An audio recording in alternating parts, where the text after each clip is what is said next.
খুব সহজে এইভাবে বাড়িতে কোনো রকম ছাঁচ ছাড়াই এই মিহিদানাগুলো তৈরি করে ফেলুন। দেখুন কতটা সুন্দর হয়েছে মিহিদানাগুলো। দেখতে যতটা সুন্দর হয়েছে খেতেও কিন্তু অসম্ভব সুন্দর হয়েছে। আর একবার বাড়িতে তৈরি করলে আর দোকান থেকে কিনে খেতে ইচ্ছেই করবে না। তো দেখুন কতটা লোভনীয় হয়েছে। এইভাবে একবার বাড়িতে তৈরি করুন। সম্পূর্ণ ভিডিওটা দেখতে থাকুন, আশা করছি আপনাদের খুবই ভালো লাগবে।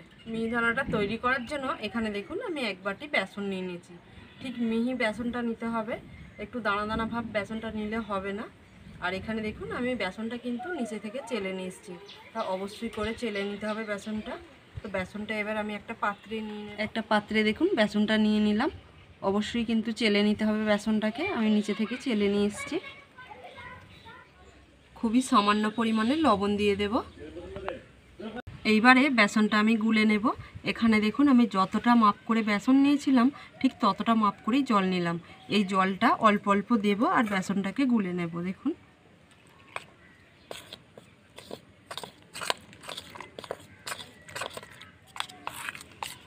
বেসনটাকে দেখুন একটু ভালো করে গুলে নেব, ভিতরে যেন দানা দানা যেন না হয়ে থাকে। দেখুন বেসনটাকে এখানে আমি দেখুন ঠিক এরকম গুলে নিলাম। আর দেখুন ঠিক এই রকম আমি ব্যাটারটা রেখেছি। দেখুন শেষে কিন্তু দেখবেন ফোঁটা ফোঁটা পড়ছে, মানে এক ফোঁটা করে পড়ছে, মানে বুঝে নেবেন বেসনটা ভালো করে গোলা হয়ে গেছে। তো চলুন এইবারে আমি মিহিদানাগুলো তৈরি করে নিই। আর এখানে কিন্তু আমার পুরো জলটাই লেগে গেছে, বাটির পুরো জলটা। এইবারে আমি মিহিদানাটা তৈরি করে নেব। আমি কোনো রকম ছাঁচ ছাড়াই কিন্তু মিহিদানাটা তৈরি করব। তো দেখুন এখানে আমি কিন্তু লবণের প্যাকেট নিলাম। এই লবণের প্যাকেট দিয়ে আমি মিহিদানাটা তৈরি করব। এখানে দেখুন লবণের প্যাকেটে বেসনের যে ব্যাটারটা ভরে আর এই কোণটায় দেখুন একটু অল্প করে সরু করে ছিদ্র করে নেব, নিয়ে মিহিদানাগুলো আমি ভেজে নেব। এখানে লবণের প্যাকেটটায় আমি দেখুন বেসনের যে ব্যাটারটা দেখুন ভরে নেব।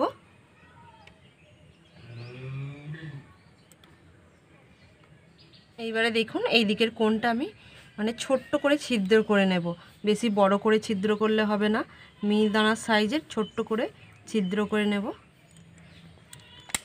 মিহিদানাগুলো ভাজার জন্য কড়াই আমি সাদা তেল দিয়ে দেব।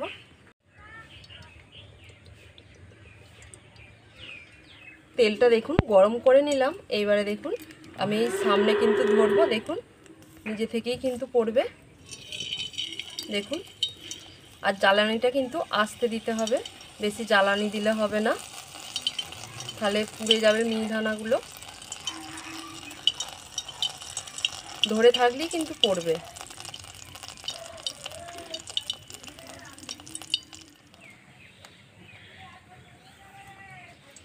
দেখুন বন্ধুরা লাল লাল করে ভেজে নিলাম। তো এইবারে আমি তুলে নেব।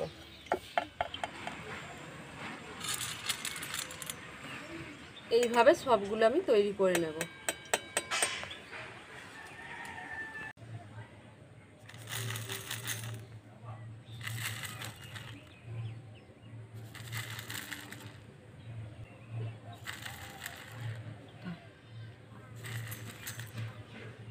এখানে আমার সব মিহিদানাগুলো ভাজা হয়ে গেছে। তো এইবারে চলুন তাহলে আমি চিনির রসটা তৈরি করে নিই। তৈরি করে এই মিহিদানাগুলো রসেতে ডুবিয়ে নেব। চিনির রসটা তৈরি করার জন্য এখানে আমি এক বাটি চিনি নিলাম। তো চিনিটা দিয়ে দেব প্রথমে।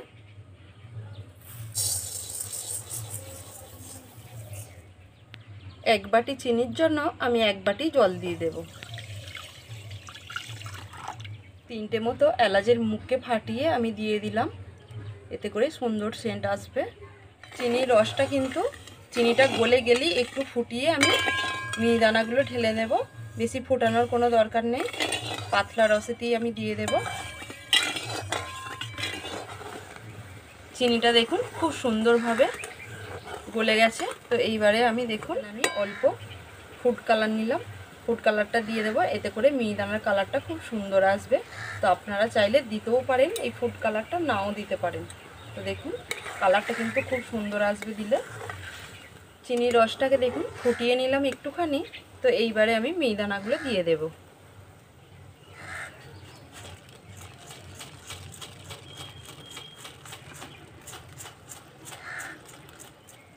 একটু ভালোভাবে মিশিয়ে নেব। দেখুন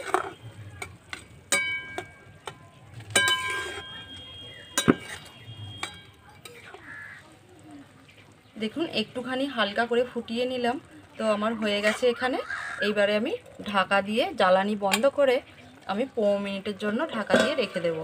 আর জ্বালানি দেব না, 15 মিনিট মতো ঢাকা দিয়ে রেখেছিলাম। এবার আমি ঢাকা খুলে দেখুন দেখব। তো দেখুন রসটা পুরো টেনে নিয়েছে দেখুন, আর কতটা সুন্দর ঝরঝরে হয়েছে দেখুন।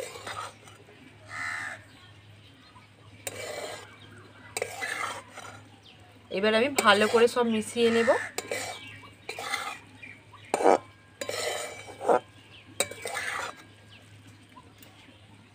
দেখুন বন্ধুরা কতটা সুন্দর ঝরঝরে হয়েছে মিহিদানাগুলো।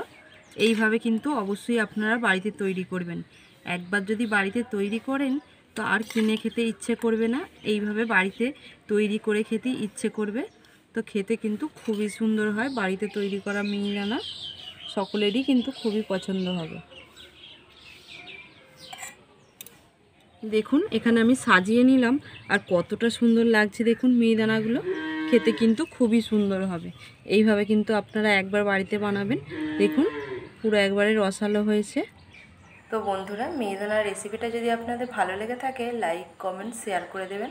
আর আমার চ্যানেলে যদি আপনারা নতুন হয়ে থাকেন চ্যানেলটিকে সাবস্ক্রাইব করে রাখার অনুরোধ রইল। আপনারা ঘরে সকলে ভালো থাকবেন, সুস্থ থাকবেন, ঝাল মিষ্টি রান্নাঘর চ্যানেলের পাশে থাকবেন। ভিডিওটি আজকের মতো এখানেই শেষ করছি। ধন্যবাদ।